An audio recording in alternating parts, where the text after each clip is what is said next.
बातमी आहे पिंपरी चिंचवडमधून। पिंपरी चिंचवड शहराला पवना नदीमधून पाणी उचलून पाणी पुरवठा केला जातो।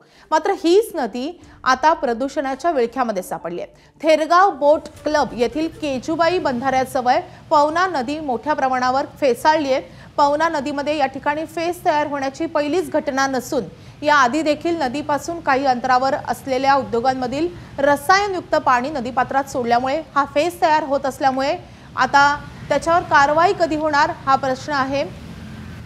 मात्र गेल्या काही दिवसांपासून हा प्रश्न जैसे थेच आहे।